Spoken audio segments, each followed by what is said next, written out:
नमस्कार दोस्तों, स्वागत है आपका खबरों के इस अड्डे पर। एक और बड़ी अपडेट लेकर हम आए हैं। क्या है पूरा मामला, इसके लिए सीधे जुड़ते हैं हमारे जानकार से जो लगातार इस पर नजर बनाए हुए हैं। हाँ जी, बताएं। जी बिल्कुल आकाश, कई सारे अपडेट जो हैं आज सुशांत सिंह राजपूत के मामले में आए हैं। सबसे बड़ा अपडेट जो आया है वो सुशांत सिंह राजपूत के जो पिता हैं के सिंह, उनके जो वकील हैं उनका नाम है विकास सिंह, उनकी तरफ से आया है। उन्होंने कई सारे गंभीर आरोप एक बार फिर मुंबई पुलिस पर लगाए हैं। ये फ्रेश आरोप है।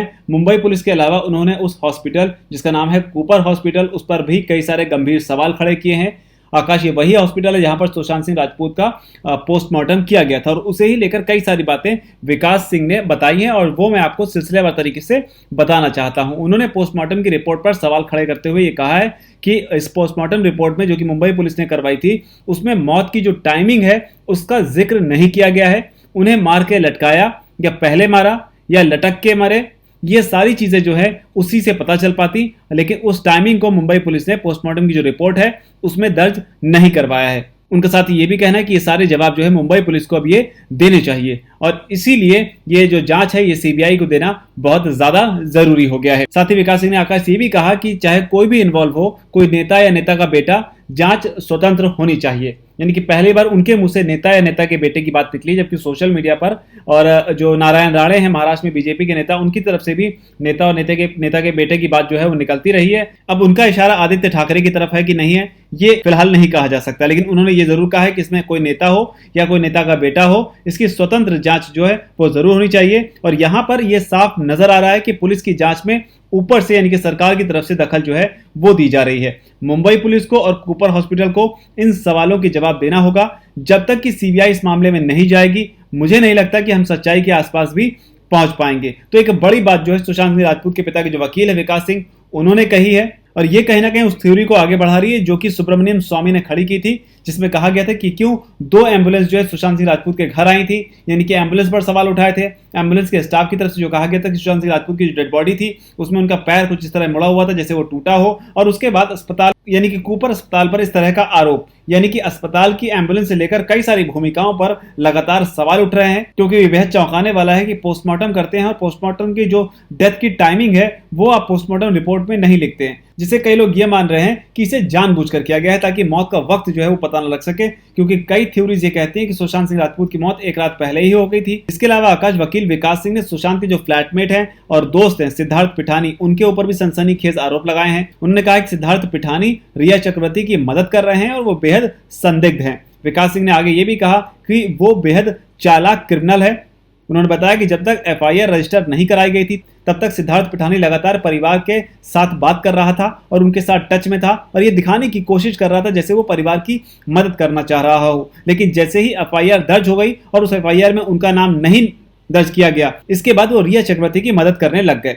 साथ ही अगर विकास सिंह ने एक बड़ी बात यह भी कही कि अगर हिरासत में लेकर पूछताछ की जाए, गिरफ्तार कर अगर पूछताछ की जाए तो कई नए और बड़े खुलासे जो हैं इस मामले में हो सकते हैं। और साथ ही वो ये भी कहते हैं कि जिस तरीके से मुख्य आरोपी रिया के साथ सिद्धार्थ पिठानी के अब जो संबंध नजर आ रहे हैं, उससे लगता है कि इस अपराध में सिद्धार्थ पिठानी भी डायरेक्टली इन्वॉल्व थे और अब जरूरत है तो हिरासत में लेकर पूछताछ किए जाने की। उधर आकाश, एक और इस मामले में बड़ा खुलासा हुआ था। एक टीवी चैनल पर डिबेट के दौरान काफी करीबी दोस्त हैं सुशांत सिंह राजपूत के और कोरियोग्राफर, उनका नाम है गणेश हिवारकर। उन्होंने एक टीवी डिबेट में साफ तौर पर कई सारी बातें ऐसी कही हैं जो बेहद चौंकाने वाली हैं। कुछ उन्होंने जेनरिक बातें कही हैं और कुछ बड़ी बातें कही हैं। जेनरिक बातें जो है वो ये हैं कि उन्होंने कहा था कि सुशांत सिंह राजपूत से वो सितंबर 2019 में मिले थे और वो बहुत ही पॉजिटिव इंसान थे और भविष्य की प्लानिंग जो है वो कर रहे थे। इसके अलावा जो बड़ी बात उन्होंने कही जो कि काफी हैरान करती है और अब तक इस पूरे केस में निकलकर सामने नहीं आई है, वो उन्होंने 14 जून को लेकर कहा है। उन्होंने कहा है कि कोई है जो सुशांत सिंह राजपूत के दोस्त के साथ काम करता है, उसने गणेश को ये बात बताई थी कि सुशांत सिंह राजपूत को दिशा साल्यान के बारे में कोई ऐसी बात पता चल गई थी जिसे लेकर सुशांत सिंह राजपूत जो है वो प्रेस कॉन्फ्रेंस करना चाहते थे। ये सारी बात उन्होंने रिपब्लिक टीवी के एक डिबेट के दौरान बताई है जब अर्नब गोस्वामी उन्हें लगातार ग्रिल कर रहे थे और अर्नब गोस्वामी के सवालों पर ही वो कहते हैं, जब उनसे बार बार पूछा गया तो उन्होंने कहा कि वो जो क्लोज फ्रेंड सुशांत सिंह राजपूत का था वो था संदीप सिंह, और संदीप सिंह के साथ ही वो शख्स काम करता था जो कि गणेश हिवारकर का भी दोस्त था। और संदीप सिंह के साथ काम करने वाले उस शख्स ने गणेश को यानी कि इनको ये बात बताई थी कि सुशांत सिंह राजपूत का कनेक्शन जो है वो दिशा साल्यान की मौत के साथ है और वो उसे लेकर प्रेस कॉन्फ्रेंस करना चाहते थे। और जो बातें कही जा रही है कि सुशांत सिंह राजपूत दिशा सालिन की मौत के बाद में डरे हुए थे, ऐसा कुछ भी नहीं है। वो हमेशा एक लिमिट से बाहर जाकर अपने दोस्तों की मदद करने वाले इंसान थे। तो ये बड़ी बात कही। हालांकि अर्नब गोस्वामी ने उसके बाद उनसे पूछा कि क्या आप ये बात सीबीआई के सामने कह सकते हो, तो उन्होंने साफ तौर पर ये कहा, व्हाई नॉट,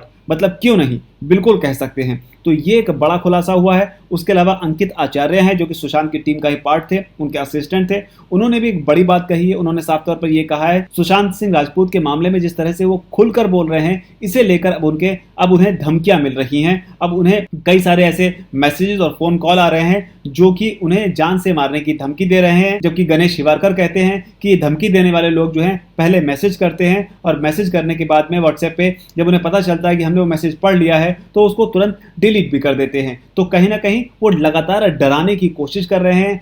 महाराष्ट्र की जो अस्मिता है उसकी बात कर महाराष्ट्रियन एंगल निकालकर उन्हें अपने फेवर में लेने की बात कर रहे हैं। हालांकि वो कौन लोग हैं जो अंकित आचार्य या गणेश हिवारकर को डरा रहे हैं, धमका रहे हैं, ये पूरी तरीके से साफ नहीं हो पाया है। हालांकि अंकित आचार्य पहले भी ये कह चुके हैं आकाश, जब उन्होंने साफ तौर पर यह कहा था कि सुशांत सिंह राजपूत की डेड बॉडी की 4-5 फोटोग्राफ्स उनके पास हैं और उन्हें एनालाइज करने के बाद उन्होंने ये पाया है। उनका यह मानना है, क्योंकि वो सुशांत सिंह राजपूत को भी जानते थे, उनके कुत्ते को भी जानते थे, और कुत्ते के गले में जो पट्टा होता है, यानी कि जो फज नाम था कुत्ते का, उसके गले का जो पट्टा था उसे भी वो अच्छी तरीके से पहचानते थे, क्योंकि उनका कहना है कि मैं उसे घुमाने भी ले जाता था और कई बार नहलाता भी था। तो वो साफ तौर पर ये दावा कर रहे हैं कि सुशांत सिंह राजपूत के गले में जो निशान है वो उसी पट्टे का है। उस पट्टे का जो बक्कल है, उसी का बक्कल का निशान जो है उनकी गर्दन पर लेफ्ट साइड में मोटा सा दिखाई पड़ता है। तो ये दावे आचार्य की तरफ से किए गए हैं। और अब जो चौंकाने वाला दावा विकास सिंह की तरफ से भी आया है कि पोस्टमार्टम में जानबूझकर जो है वो मौत की जो टाइमिंग है, किस वक्त सुशांत सिंह राजपूत की जान गई, एक रात पहले गई या उसी दिन गई, इसे लेकर जो है उन्होंने कुछ भी नहीं लिखा है, जो एक बार फिर शक एक बड़े लेवल पर खड़ा करता है। जी बिल्कुल, आगे जो भी अपडेट इसे लेकर सामने आता है वो भी हम आपके लिए लेकर आते रहेंगे।